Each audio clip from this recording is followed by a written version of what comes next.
नमस्कार, सत्ता के फाइनल में आपका स्वागत है। मैं हूं आपके साथ कविता पांडे। सत्ता के फाइनल में आज बात करेंगे लोकसभा सीट कानपुर के बारे में, साथ ही सीट के इतिहास और माहौल पर हम चर्चा करेंगे। तो चलिए शुरू करते हैं हमारा खास कार्यक्रम सत्ता का फाइनल।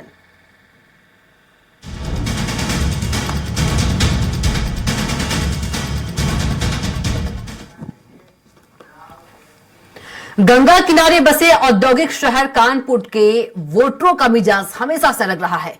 तभी तो घोर कांग्रेसी लहर में भी निर्दलीय प्रत्याशी मजदूर नेता एसएम बनर्जी को वोटरों ने चुनकर लोकसभा पहुंचाया था। 3 बार भाजपा के जगतवीर सिंह द्रोण तो 3 ही बार कांग्रेस के श्री प्रकाश जायसवाल को यहां के वोटर कानपुर का प्रतिनिधित्व करने का मौका दे चुके हैं। आजादी के बाद से कानपुर लोकसभा सीट पर कांग्रेस ने 7 बार जीत हासिल की है तो भाजपा ने 4 बार। लोकसभा चुनाव का आगाज हो चुका है। सभी राजनीतिक दल अपने अपने दावों और वादों के साथ जनता के बीच में जा रहे हैं। वहीं पर सत्ता में काबिज भारतीय जनता पार्टी अपने किए गए विकास कार्यों, राम मंदिर और धारा 370 को बताकर सत्ता में पुनः काबिज होने का प्रयास कर रही है। प्रमुख विपक्षी दल भारतीय जनता पार्टी पर जाति के आधार पर राजनीति करने का इल्जाम लगा रहे हैं और विकास को अछूता बताते हुए कहीं न कहीं सत्ता में सेंध लगाने का प्रयास कर रहे हैं। लोकसभा चुनाव 2024 को लेकर सभी राजनीतिक पार्टियों ने तैयारी शुरू कर दी है। इस बार का लोकसभा चुनाव एनडीए बनाम इंडिया गठबंधन के बीच होने वाला है। इंडिया गठबंधन बनने के बाद यूपी में चुनावों की तस्वीर बदल गई है। अगर यूपी में यदि कांग्रेस सपा मिलकर चुनाव लड़ते हैं तो कानपुर की लोकसभा सीट कांग्रेस के खाते में जाती दिख रही है। दोनों ही पार्टियों के नेताओं ने जमीनी स्तर पर काम करना शुरू कर दिया है। लोकसभा चुनाव में समाजवादी पार्टी कानपुर लोकसभा सीट पर कभी चुनाव नहीं जीती है। कानपुर लोकसभा सीट ब्राह्मण बाहुल्य है, ऐसे में निर्णायक भूमिका उन्हीं की है। सांसद डॉक्टर मुरली मनोहर जोशी के उत्तराधिकारी बनकर कानपुर संसदीय सीट से मैदान में उतरे भाजपा प्रत्याशी सत्यदेव पचौरी ने 1,55,934 वोटों से बड़ी जीत दर्ज की है। उन्होंने पूर्व केंद्रीय मंत्री कांग्रेस प्रत्याशी श्री प्रकाश जायसवाल को हराया था। तीसरे स्थान पर सपा के राम कुमार रहे। अब देखना होगा कि 2024 में भाजपा का कब्जा बरकरार रहता है कि विपक्ष सेंध लगा पाती है। लेकिन कानपुर शहर कांग्रेस पार्टी का गढ़ रहा है। लोकसभा चुनाव 2014 और 2019 में कांग्रेस पार्टी को हार का सामना करना पड़ा है। कानपुर लोकसभा सीट में कांग्रेस और बीजेपी की सीधी टक्कर होती है। इसके साथ ही यह कहा जाता है कि कानपुर में जिस पार्टी का सांसद जीतता है, केंद्र में उसी पार्टी की सरकार बनती है। आप कानपुर के अलावा भी देख सकते हैं, सड़कें बन रही हैं, ब्रिजेस बन रहे हैं। जो काम रुके हुए थे काफी दिनों से वो शुरू हो गए हैं या अंतिम पड़ाव पे हैं, काम खत्म होने वाले पे हैं। एक हमारा जो आपका ये शुक्लागंज कानपुर का कंटोनमेंट वाला पुल था, वो कितने दिनों से बंद पड़ा हुआ था। पिछले देखते थे 10 से 15 साल तो मेरे सामने देखते हुए बंद पड़ा हुआ था। इस कार्यकाल में वो पूरा हुआ है, जो बहुत बड़ा मेन मोटिव था, जो एक जिले को दूसरे जिले से जोड़ने वाला था। उसके अलावा आपका नया गंगा पुल बना हुआ है। एक्सप्रेस वे अभी कानपुर लखनऊ को जोड़ने के लिए जो रिंग रोड एक्सप्रेस वे चालू किया जा रहा है वो है, प्राथमिकता है। मेट्रो आई है तो डेवलपमेंट तो हो ही रहा है सिटी का। आप एक सांसद में क्या क्या चाहते हैं, कैसी चीजें चाहते हैं? देखिए, हम एक सांसद में चाहते हैं कि सांसद प्रतिनिधि जो रहे वो जनता के टच में रहे।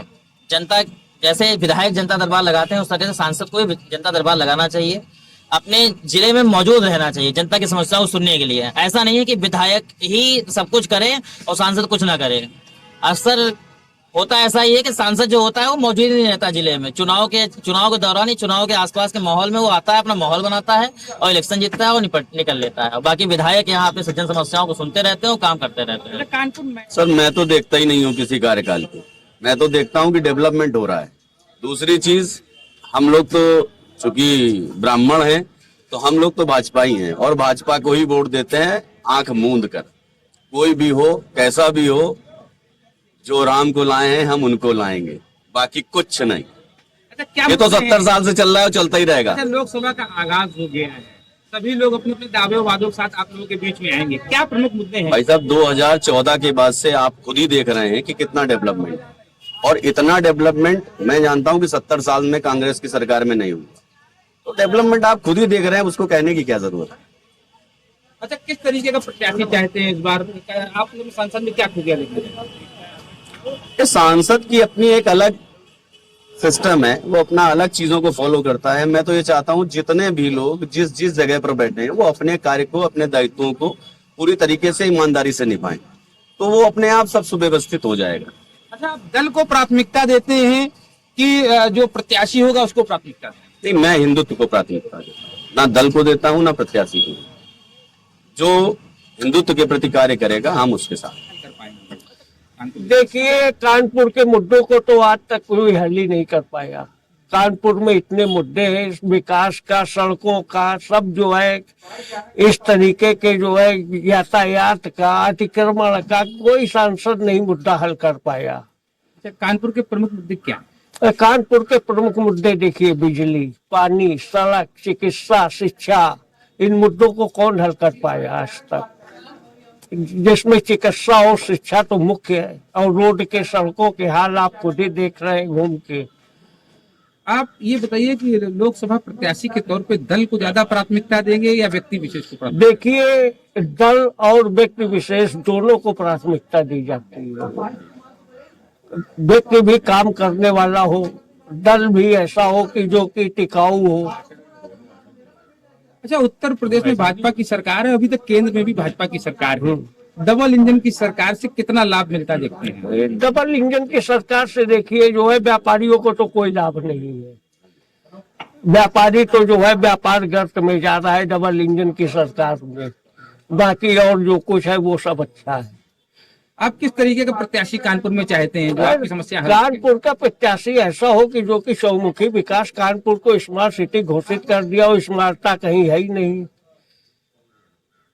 स्मार्ट सिटी घोषित कर दिया, स्मार्टता कानपुर के किसी कोने में आप चले जाइए, कहीं स्मार्टता नजर आती है आपको? कानपुर लोकसभा की खासियत, रानी लक्ष्मीबाई, पेशवा और तात्या टोपे का केंद्र, प्रदेश के औद्योगिक राजधानी, देश का बड़ा चमड़ा निर्यातक शहर, आईआईटी और शुगर इंस्टीट्यूट, तकनीकी शिक्षा का बड़ा केंद्र। कानपुर लोकसभा की प्रमुख समस्याएं, जाम, अतिक्रमण, जल भराव, बढ़ता प्रदूषण। लोकसभा में 5 साल के बदलाव, मेट्रो की शुरुआत, कई नए पुलों का निर्माण, पीजीआई स्तरीय सुपर स्पेशलिटी इंस्टीट्यूट, एशिया के सबसे बड़े सीसामऊ नाले की टैपिंग, स्मार्ट सिटी का दर्जा। कानपुर लोकसभा में क्षेत्र की जरूरतें, Anwarganj Mandhana rail line shifting, airport और हवाई सेवाओं का विस्तार, सभी हाईवे को कनेक्ट करती रिंग रोड, प्रदूषण कम करने के सभी संसाधन, ट्रांसगंगा कनेक्टिविटी के लिए नए पुल। Risk factor, Bhajpa anti incumbency, Sapa छीनी सीटें वापस लेना, कांग्रेस एकमात्र सीट बचाना, बसपा कमजोर संगठन। कुल मतदाता 89,575। हमारे साथ कानपुर लोकसभा के सांसद सतदेव पचौरी जी आज हमारे बीच में हैं। पचौरी जी 91 में विधायक रहे और राम मंदिर की प्राण प्रतिष्ठा जो हो रही है उसमें जब तक संघर्ष चलता रहा उसके भी साथी रहे हैं। उत्तर प्रदेश सरकार में कैबिनेट मंत्री रहे हैं। आज हम होने वाले लोकसभा को लेकर सांसद पचौरी जी से बात करेंगे। ये बताइए, पिछले 5 वर्षों में लोकसभा क्षेत्र की कितनी तस्वीर बदली है? पूरी बदल गई। 56,000 करोड़ के विकास काम एक 5 वर्ष के कार्यकाल में हुए जो किसी सांसद ने नहीं कराए।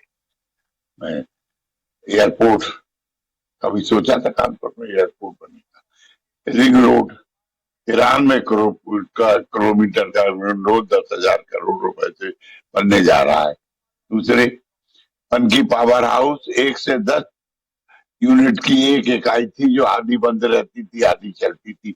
आज 6 से 60 मेगावाट की 2 इकाइयां बन के तैयार है, उनका ट्रायल चल रहा है। तीसरा, आपने कभी सोचा था कि कन्वेंशन सेंटर कानपुर में बन जाएगा? कन्वेंशन सेंटर बन रहा है। सबसे बड़ा काम जो पूरे देश में नहीं हुआ, जो मिसाल है, मलिन बस्तियों का विकास। कानपुर के मलिन बस्तियों में वाटर लाइन, सीवर लाइन, बिजली की सारी सुविधाएं हो रही।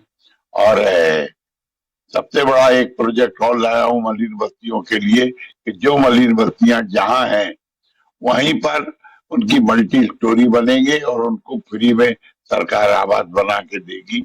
ये योजना भी इन विकास कार्यों में आपकी अपनी भूमिका आप कितनी मानते हैं? अगर हम आ जाएंगे नहीं नहीं, आप हमारे पत्र हैं, मेरे कहने ही पे हुई है, हमारे प्रयास से हुई है। आप क्या रिंग रोड मानते हैं कि मेरे बगैर प्रयास से हो गई? आप क्या एयरपोर्ट मानते हैं मेरे बगैर प्रयास से हो गया? और आनंद कॉरिडोर जो बन रहा है, जो कभी कोई सांसद बनवा पाया था क्या? है मेट्रो कानपुर में मेरे प्रयास से ले आया हूँ।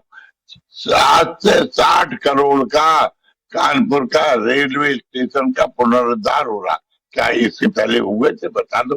अच्छा बुजुर्ग, ये बताइए कि कानपुर में ऐसे कौन से विकास कार्य हैं जिसमें सीधे जनता प्रभावित हुई हो, जिसका प्रभाव जनता में सीधे देखा जा रहा आप सीधे बहुत बड़ा पूरी कानपुर की जनता का है, अनवरगंज से मंदरा एलिवेटेड रेलवे लाइन के, जिसमें कानपुर 2 भागों में बटा हुआ था। कानपुर का विकास रुका जा रहा था, वो इसके बनने से चालू हुआ। और एक और बात जो अब होने जा रहा है, मैंने 2 साल लगाऊं, सर्वे हो रहा है एलिवेटेड जीटी रोड, जो आप सोच भी नहीं सकते थे।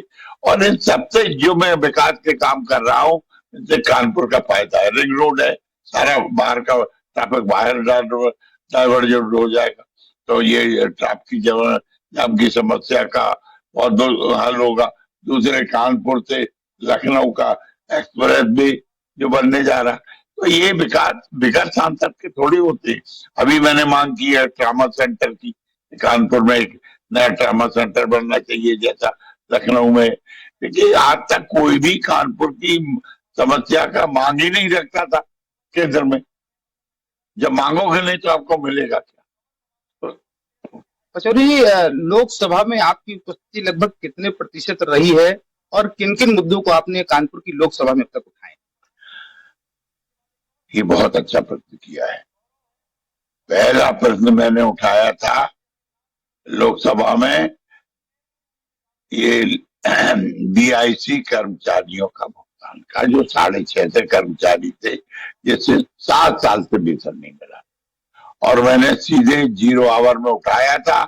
उसका सुपरिणाम देख लीजिए कि आज लाल भी कर्मचारियों का एक पाई भुगतान हो गया है। ये मैंने उठाया था मुद्दा, मैंने इस मामले को माननीय प्रधानमंत्री तक लेके गया था, ये कपड़ा मंत्री तक लेके गया था, तो 3 बार उठाया, 1 बार नहीं उठाया। पहले तो उन्होंने टोकन दे दिया, ये दे दिया, बाद में मैंने बजट में इसको शामिल कराया, और बजट से जब 1 से 2 करोड़ रुपया शामिल हुआ तब कर्मचारियों का पूरा भुगतान हुआ। अभी भी उसमें एक पेच फंसा हुआ। हम चाहते हैं मिल का क्लोजर हो जाए, ताकि जो अभी कर्मचारी वेतन पे है, अभी 2 साल का पर बकाया हो गया, वेतन पे वो समाप्त हो जाए, उनका आना पाई भुगतान हो जाए। तो मैं तो हर समस्या के लिए लड़ रहा हूँ। जहां तक सवाल भारतीय जनता पार्टी के सांसद का है, तो मैं सोचता हूँ कि भारतीय जनता पार्टी ने ही कुछ नहीं किया तो किसी सांसद या विधायक को कहने से क्या लाभ है। आप कानपुर शहर के पत्रकार हैं, यदि आप कानपुर शहर के स्तर पर देखेंगे तो आप हमको ढूंढ के बता दीजिए कि कौन सी ऐसी उपलब्धि स्वास्थ्य के क्षेत्र में, शिक्षा के क्षेत्र में, रोजगार के क्षेत्र में कोई नया उद्योग लगा हो, तो कोई अस्पताल बना हो, तो कोई उपलब्धि कानपुर के अंदर भारतीय जनता पार्टी की नहीं है। तो हम समझते हैं किसी सांसद या विधायक से पूछने की जरूरत नहीं है। जेएनयू आरोग्य परियोजना जहां खड़ी थी 7 साल पहले पेयजल की, वही आज भी खड़ी है। कोई सुधार नहीं हुआ है। लोगों आज भी पेयजल को लेकर लोग तरस रहे हैं। स्मार्ट सिटी के बड़े बड़े दावे किए गए, पर स्मार्ट सिटी के नाम पर धन की बंदरबाट हुई। बहुत सारे उपयोगी काम नहीं किए गए और अनुपयोगी काम किए गए। और कोई उपलब्धि मुझे लगता नहीं भारतीय जनता पार्टी अपने खाते में ले पाएगी। अगर मेट्रो का सवाल आएगा तो मेट्रो का शिलान्यास समाजवादी सरकार ने किया था 2016 में, और उसको आज 2024 में भी उसका केवल एक फेज पूरा हो पाया 8 किलोमीटर का। अब तक तो 7 साल में तो पूरी मेट्रो चल जानी चाहिए थी, तो भी भारतीय जनता पार्टी अपने खाते में ले नहीं पाएगी। रोड के जाम के लिए, कोई ऊपरगामी सेतु के लिए, रेलवे का ट्रैक मोड़ने की बात बहुत साल से चलती रही, उसके लिए ट्रैक बनाने की बात आती रही, आज तक कर नहीं पाए। रिंग रोड की अब सुना है कि शिलान्यास होने जा रहा है। अगर होना 10 साल की केंद्र सरकार पूरी हो गई, अगर होना होता तो हो जाती। अब 10 साल के बाद अगर शिलान्यास कर रहे हैं, इसका मतलब उनकी निगाह नियत में नहीं था ये परियोजना महत्वपूर्ण ढंग से। तो मुझे लगता है कि भारतीय जनता पार्टी खुद की कोई उपलब्धि कम से कम कानपुर शहर के लिए है, इसलिए हम किसी सांसद विधायक का टिप्पणी करने के बजाय भारतीय जनता पार्टी का ही जो लक्ष्य है वो विकास से जुड़ा हुआ नहीं है, लोगों की भावनाओं से जुड़ा हुआ नहीं है, बल्कि लोगों की भावनाओं से खेलने वाला है। इसलिए विकास के मामले में उनको हम शून्य पाते हैं। अगर आपको मौका मिलता है तो आप किन किन कार्यों को प्रमुखता से? ये हमारी पार्टी को उत्तर प्रदेश सरकार चलाने का मौका मिला है और हम लोगों ने कानपुर में ये 24 घंटे जो बिजली आ रही है आज तारीख में, इसकी शुरुआत समाजवादी सरकार ने करी थी। ये फूलबाग का जो मैदान है, जो नवी मार्केट की जो बाजार की खूबसूरती है, जो मल्टी लेवल पार्किंग्स है, ये जो 4 लेन हाईवेज है, बैराज वाली रोड है, ये सब समाजवादी सरकार ने किया था। गोविंदपुरी का जो पुल है, आपको याद होगा समाजवादी सरकार ने किया। जो आजकल ITMS जो है, ये समाजवादियों ने किया था। ये जो बोट क्लब वाला जो लोहिया बोटेनिकल गार्डन, इसकी शुरुआत समाजवादियों ने करी थी।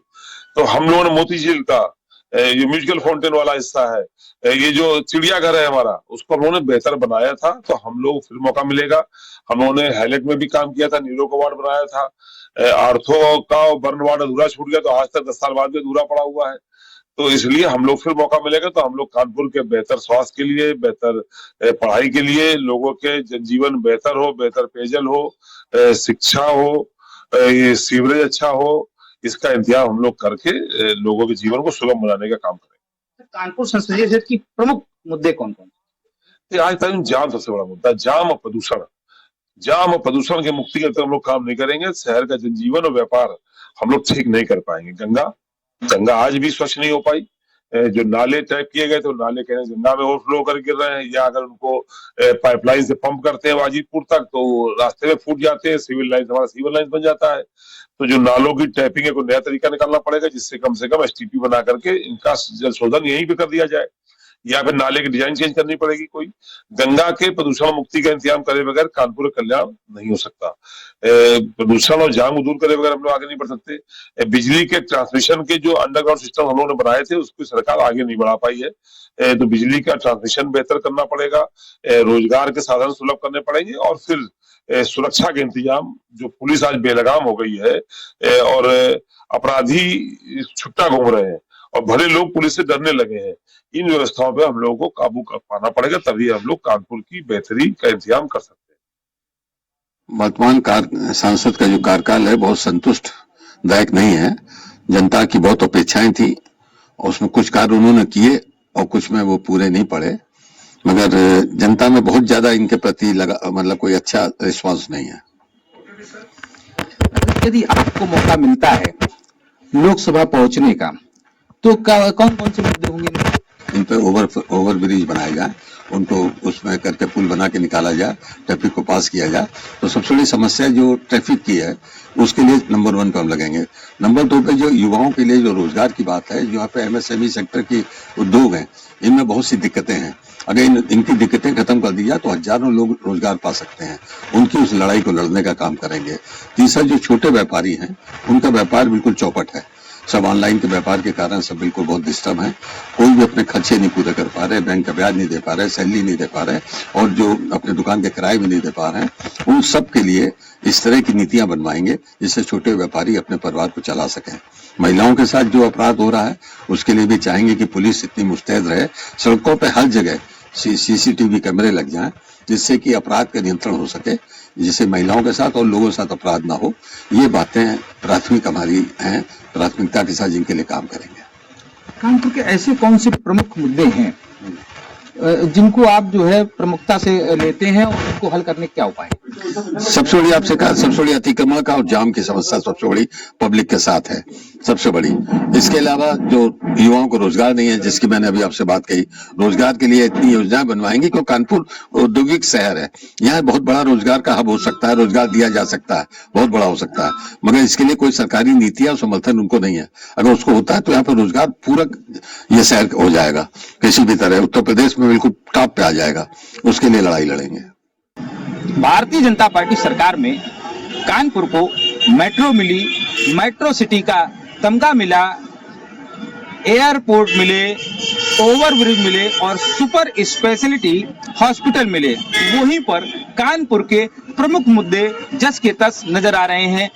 कानपुर में प्रमुख मुद्दा जाम का है। आए दिन कानपुर की जनता को जाम से दो चार होना पड़ता है। वहीं पर बारिश के मौसम में नालियां नालों में तब्दील हो जाती हैं, पूरा कानपुर जलमग्न हो जाता है। यहाँ तक कि यहाँ का रेलवे स्टेशन और बस स्टॉप में इतना जलभराव हो जाता है कि आम जनमानस का निकलना तक दूभर हो जाता है। वहीं पर आईआईटी के बाद आज तक कोई भी उच्च शिक्षा का संस्थान कानपुर को नहीं मिला है, जिससे कि यहाँ के विद्यार्थियों को उच्च शिक्षा के लिए बाहर जाना पड़ता है। रोजगार का मुद्दा भी यहाँ का प्रमुख मुद्दा है। वहीं पर वायु प्रदूषण कानपुर का प्रमुख मुद्दा बना हुआ है। इन मुद्दों के साथ इस बार कानपुर की जनता किसको लोकसभा तक पहुंचाएगी, किस दल के प्रत्याशी को आशीर्वाद देगी, पल पल की खबर के साथ स्वराज एक्सप्रेस आपके साथ बना रहेगा। सहयोगी अमन तिवारी के साथ नीरज तिवारी, कानपुर। रुकेंगे छोटे से, जल्द लौटेंगे।